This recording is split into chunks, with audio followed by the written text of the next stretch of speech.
So yesterday I looked at the fact that the Console.log functionality can use CSS to style the log output. So for example, we could do Console.log, and if we do %c hello, and then we do color equals goldenrod, you can see that the output here is styled using this CSS.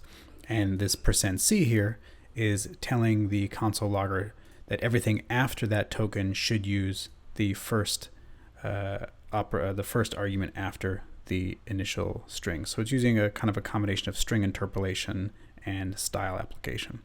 Now, after I demonstrated this, it made me really nostalgic for a NPM package called Chalk. I haven't done a lot of Node.js programming in a while, but when I did, I was using Chalk constantly. And Chalk is a way to style strings for the terminal. And what it could do is you would basically do like chalk.red, BG, cyan, bold, and you would be able to output this string to the terminal using red text on a cyan background with a bold font weight. And of course, there's no chalk here. But what I want to try and do is take my echo concept and see if I can build a chalk-inspired type of chainable stylers.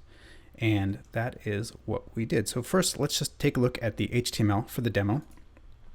And I'm including my echo.js, which we'll look at in a minute. I'm including this echo colors, which is just a whole bunch of web-safe colors. And here is the echo object that I have from yesterday's demo. And we'll come back to this in a second. But essentially what you can see here is that I have echo log, and then I can have echo BG cyan. So that'd be a background of cyan. Black, that would be black text on that cyan background.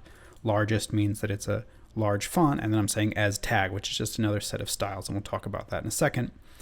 And you can see here I have as tag, I have as warning, I have as alert. Here are my web safe colors, BG dim gray, BG Rebecca purple, so on and so forth. And some of these things are built into Echo, such as the BG black and the white. And some of them are being defined as custom styles in this demo itself. So in Echo, we have our root styler, which is just the base CSS that everything will inherit from. Then we can define additional stylers, and the stylers are basically just names and values, and the values can be either other series of chain stylers, or they can be raw CSS. So for example, my as tag is going to use bold, padded, and rounded to produce some styling. And then I'm going to build actually off of this as tag custom styler in my as warning and as alert. So as warning is an as tag with a gold background and black text. An as alert is a tag with a red background and white text. And let's go ahead and jump into the browser and let's just refresh the page. And you can see here is everything that I'm echoing out. And of course, we can mix in raw values alongside our styled values as well. And the really cool thing about this is that, as you can see here, we can just define styles on the fly within the application. So if I do echo.define styler, and let's do this as papyrus font family, papyrus, and then let's do echo define styler, and let's just say demo, and let's just give this some CSS. So let's say font size 30 pixels, border 10 pixels, orange,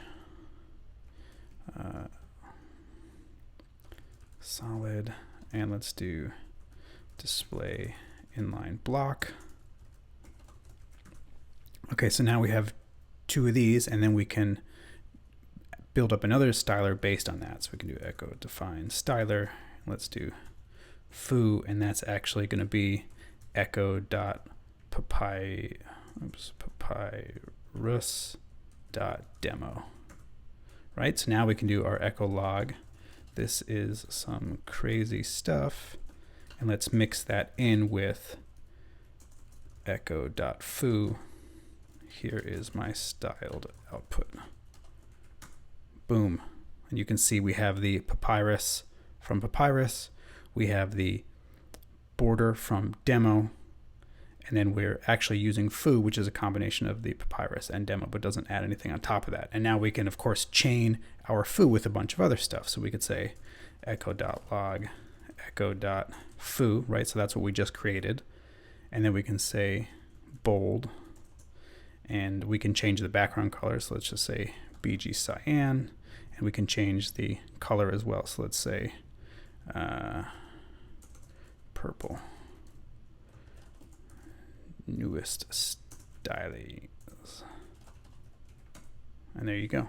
So again, so we're building off of all of these stylers, which are then building off of other stylers, and then we could take all of that and we can say, let's do it as tag.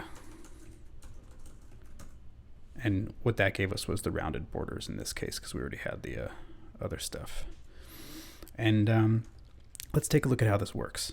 So because every styler can be chained off of every other styler, what we need is a way to do just-in-time interception of property access. And that's exactly what a JavaScript proxy can give us.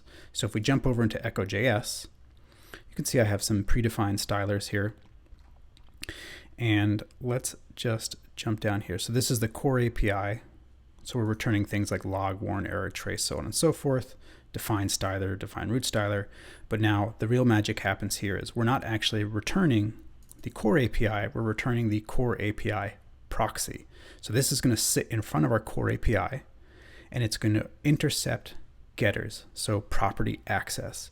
And what I'm saying now is if the requested property is in our list of stylers, which is this list here. So if someone's accessing a property called gray, or they're accessing a property called largest, what I'm going to do is instead of returning the property off the core API, I'm going to return a styler proxy for that prop. So I'm going to return a styler proxy for black or BG cyan or largest or one of the custom ones like as tag or demo, papyrus, so on and so forth. Now if we jump down to the create styler proxy, what we'll see is that create styler proxy actually returns a proxy itself, because not only is every styler hanging off of echo here, so echo has to be a proxy, but every styler is also hanging off of every other styler, so every styler itself has to be a proxy.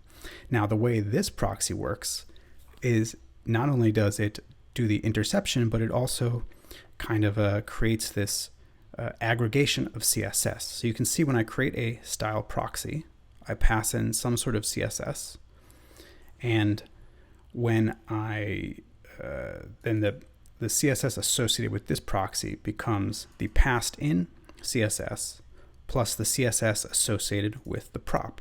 So then it returns a proxy, and if you chain a styler off that proxy, it returns a new proxy with the current proxy's CSS as the root CSS, which means that the chained proxy then becomes all of the aggregated CSS in the chain so far, plus the CSS for this particular styler.